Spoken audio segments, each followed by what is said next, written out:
अभोणा नगरी शिवजन्मोत्सवाचा अभूतपूर्व जल्लोष।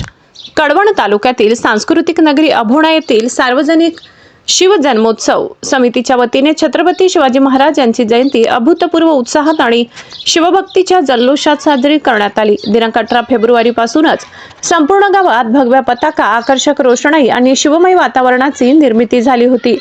जन्मोत्सवाच्या पूर्वसंध्येला छत्रपती शिवाजी महाराज चौक येथे आयोजित शिवव्याख्यान कार्यक्रमात प्रसिद्ध शिवव्याख्याते सुदर्शन शिंदे यांनी आपल्या प्रभावी वक्तृत्वातून शिवचरित्र उलगडत उपस्थित शिवप्रेमींच्या मनावर अधिराज्य गाजविले।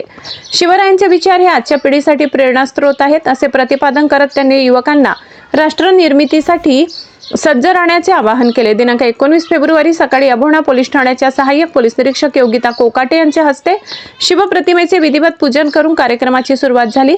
यावेळी छत्रपती शिवाजी महाराज चौकाचे फीत कापून नामकरण देखील करण्यात आले। ढोल ताशांच्या गजरात आणि जय भवानी जय शिवाजीच्या जय घोषांनी परिसर दणाणून गेला। उपस्थित मान्यवर शिवप्रेमींनी सामूहिक आरती करून वातावरण अधिक भक्तिमय केले। यंदाच्या शिवजयंतीचे वैशिष्ट्य म्हणजे युवकांनी स्वयंस्फूर्तीने आयोजित केलेले रक्तदान शिबिर। अभोणा पंचक्रोशीतील शेकडो युवकांनी रक्तदान करून सामाजिक बांधिलकीचे उत्तम उदाहरण दाखवून दिले। शिवरायांच्या आदर्शाने प्रेरित होऊन समाजासाठी काहीतरी देण्याचा हा प्रयत्न आहे अशी भावना रक्तदात्यांनी व्यक्त केली। तसेच विविध शैक्षणिक संस्थांच्या विद्यार्थ्यांनी पोवाडे, शिवचरित्र कथन आणि गीतांच्या माध्यमातून शिवरायांची महती गात उपस्थितांची मने जिंकली। बालगोपालांच्या ओजस्वी सादरीकरणामुळे कार्यक्रमाला 4 चांद लागले।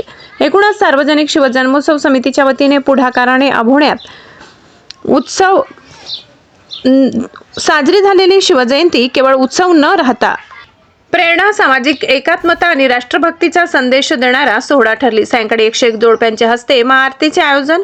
सर्व 45 किलो शिवभक्तांनी नागरिकांनी महाप्रसादाचा लाभ घ्यावा असे आवाहन शिवजन्मोत्सव समितीच्या वतीने करण्यात आलाय।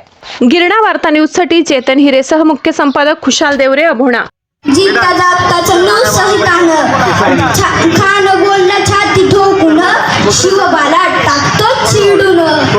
कौतिक झाले दरबाराचे खान निघाला मोठ्या गुरमीत त्याचं गोड दळ पायतळ फौज फाटलंय बक्कळ अंगी 10 हत्तीचं बळ पाहणार कापी चळचळ। खेचीत खानाची सेना निघाली गाव लुटली देवळ उद्ध्वस्त केली आया बहिणींची अब्रू लुटली। कोण कोण रोखणार हे वादळ आता शिवबाचं काही खरं नाही। इकडं निजाम इकडं मुघल पलीकडे इंग्रज जो तो हेच बोलू लागला। शिवबाची सेना मुठभर